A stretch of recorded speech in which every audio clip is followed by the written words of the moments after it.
I want to say that we feel changes to Elm Street wants to make to the Easton Village is a vast deviation from the pattern book, the PUD, and the original agreement that Elm Street made with the town, and the intent of that agreement. My wife and I came to Easton for her work. She's an emergency physician here at the hospital, and we looked all over Easton for places to live, and we settled on Easton Village. We settled on it due to its ambience, the style of the community. We like the brick sidewalks and the lead walks and styles of the home, and the front porch is reminiscent of historic Easton and the Eastern Shore. We also felt that Elm Street would continue to develop in the same manner, as it was very specific as to what we could have and what we could not have, using their agreement with the town as the reason why. I think many of us feel the same. We bought it hook, line, and sinker. We were given a set of rules to abide by, and now feel that Elm Street is changing the game, and we have little to say about it. It is felt that we bought into a community that is now being pulled out from under us. We need your help. We feel this is a matter for the Town Council. We've had little time to investigate our options, and we would like the chance to argue that the Town Council should involve itself in this process. We don't want any deviation from the PUD and the pattern book, and we feel the town has a stake of any major changes to them. We've had about a month to try to understand what is happening. Elm Street and the Town Planning Department have had 5 months. Also, it is difficult to get the majority of Easton Village community together at any one time because many people work during the week and have families to tend to. I'm determined to get a majority of the homeowners into a meeting at some point, but as I said, that's difficult.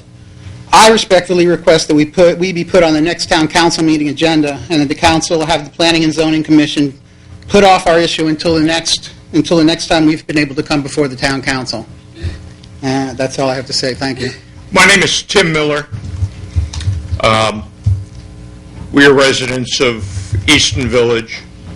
My wife and I bought here a little over 9 years ago. At that time, we understood that the PUD was a major negotiation between this group and your representatives and Elm Street. And at that time, the PUD and the pattern book were the holy grail of what was going on. It took 2 months for me to get permission to have my house painted yellow, even though there were no houses near us.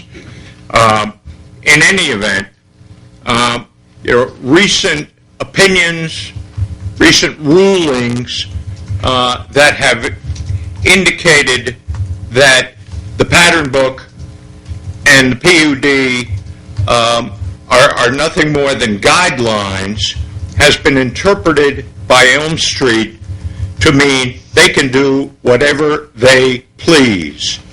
To me, as someone who bought here based on what I was shown and told the nature of this community was going to be, is one heck of a lot different from what we're seeing today.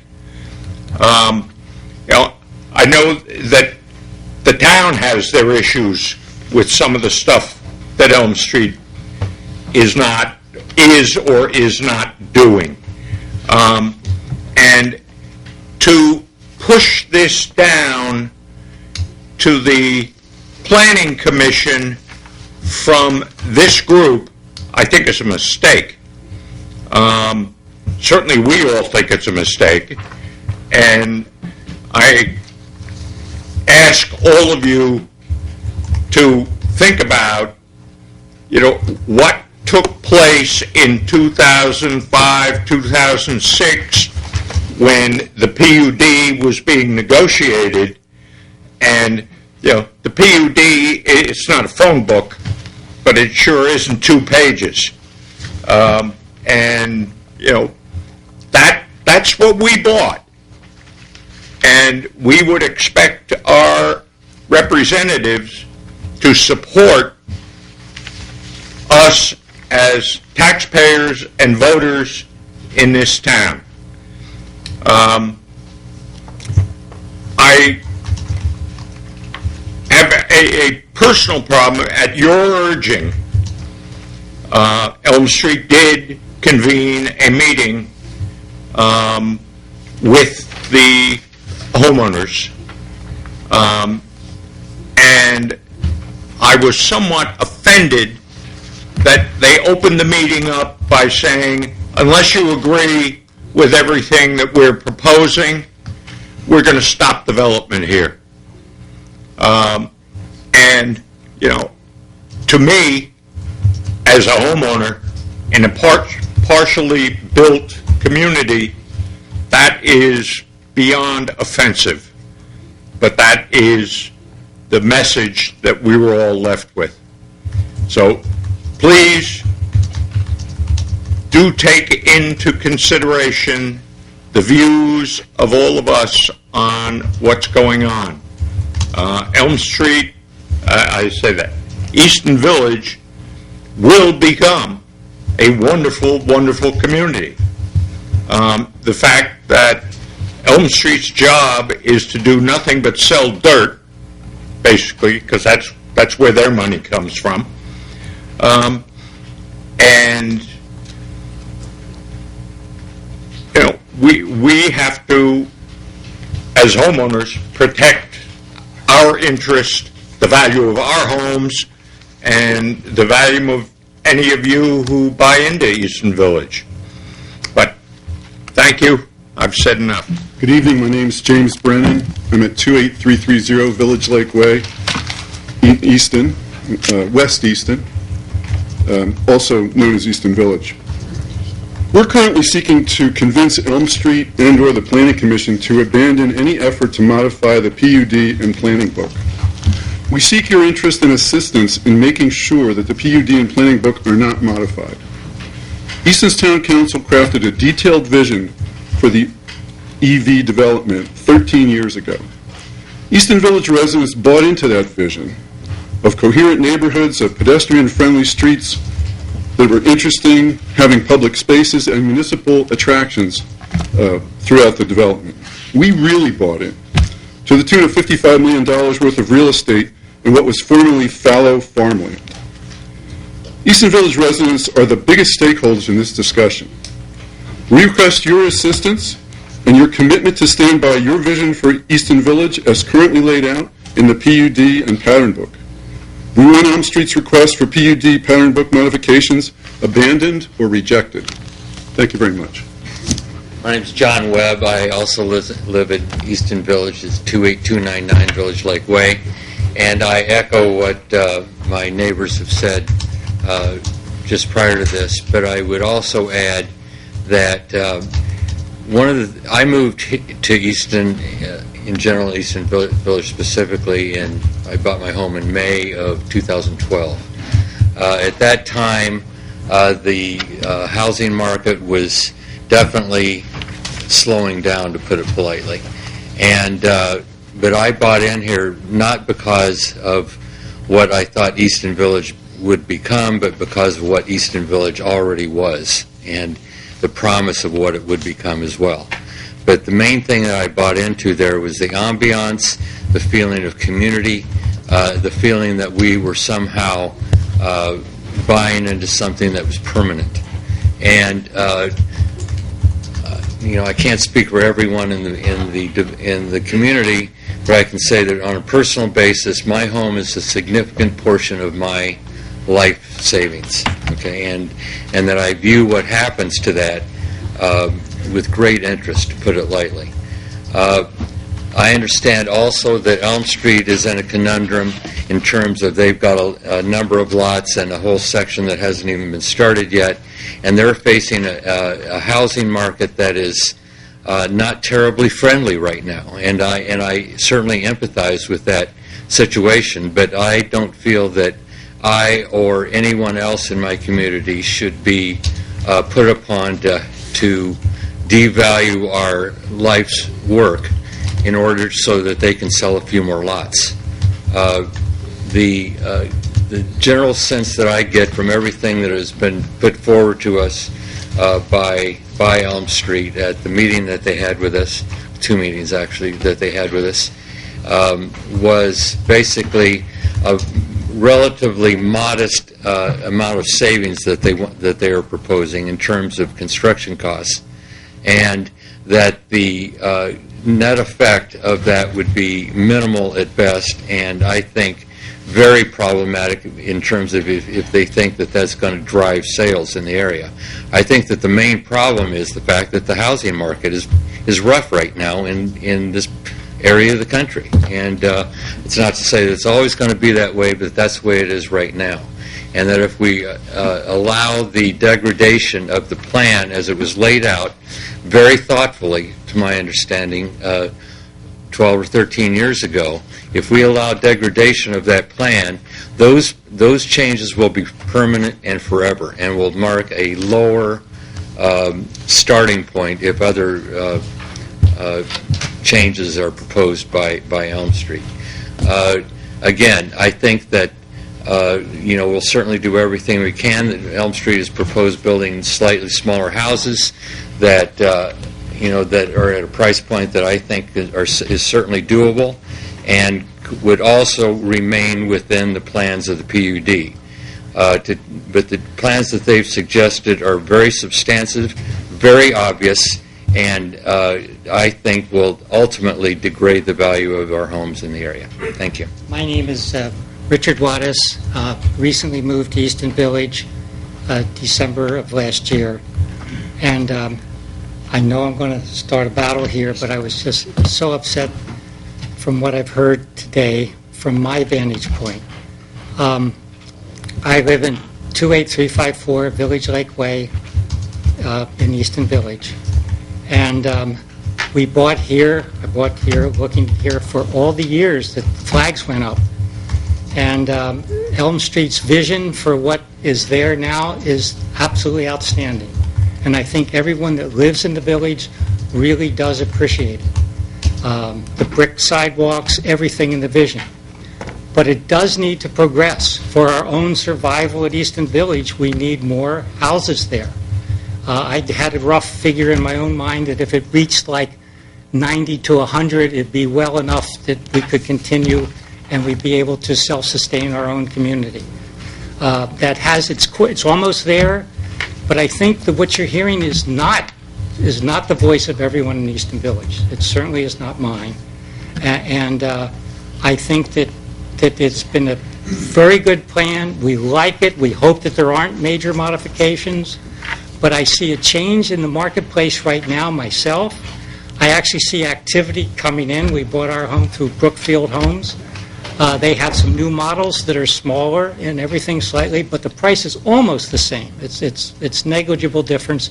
And the changes they're asking, to me, seem very reasonable in light of what the market will bear.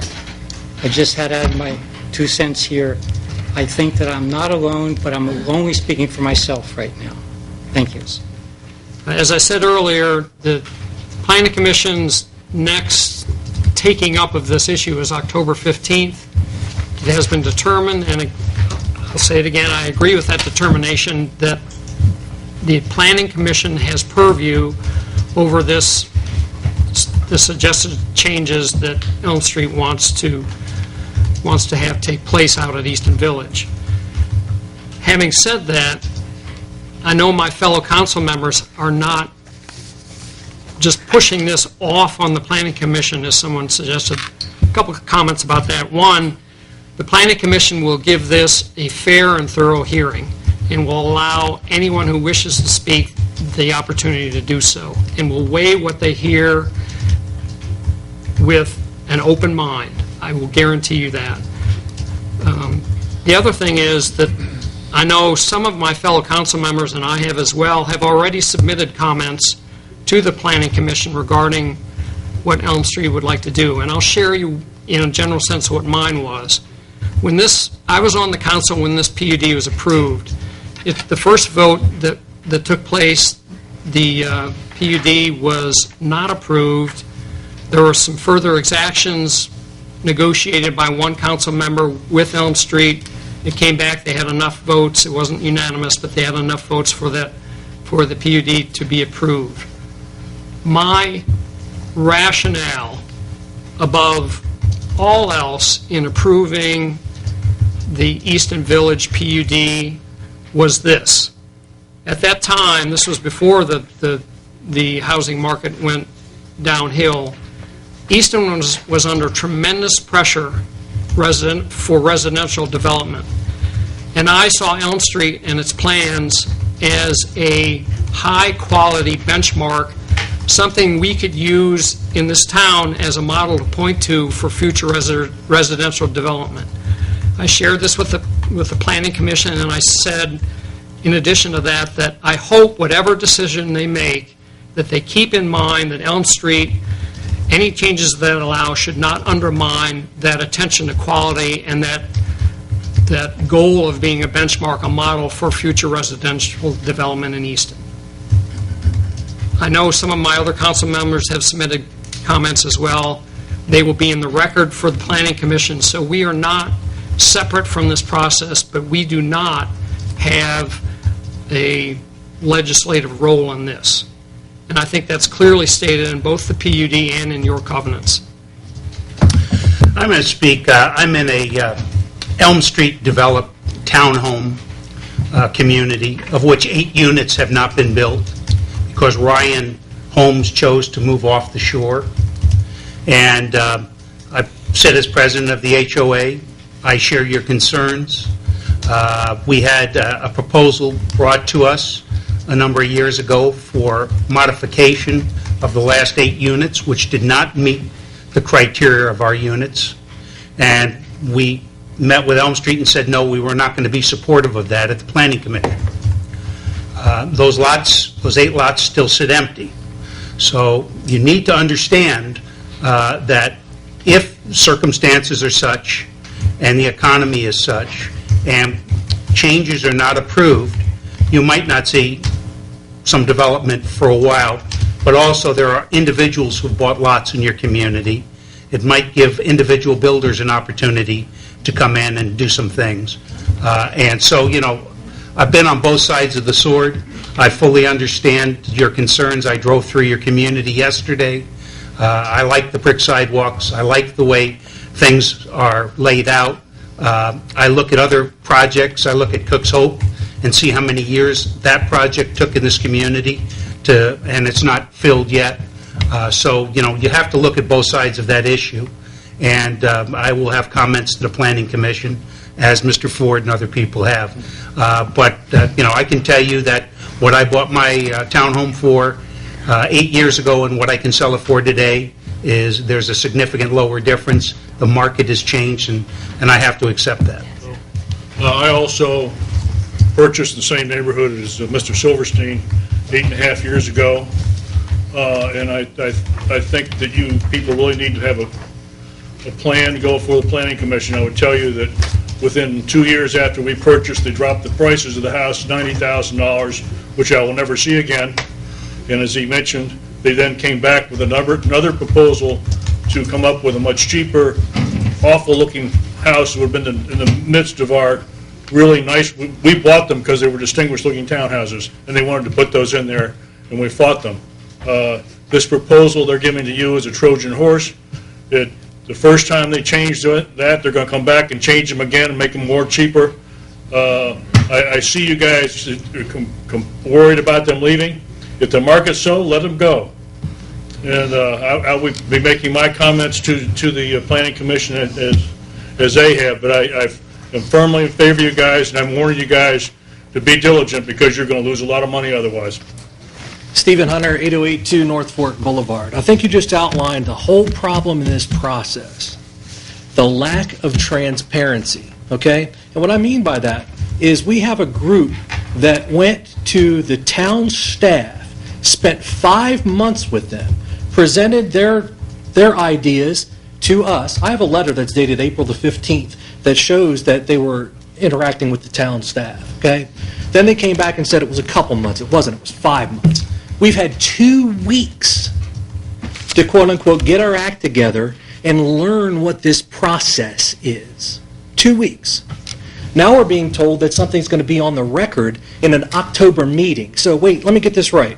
We're going to learn in 2 weeks what we have to do, react to it, to try to get things delayed because we don't understand what's going on, come to you to ask questions, and we're still being kicked down the road.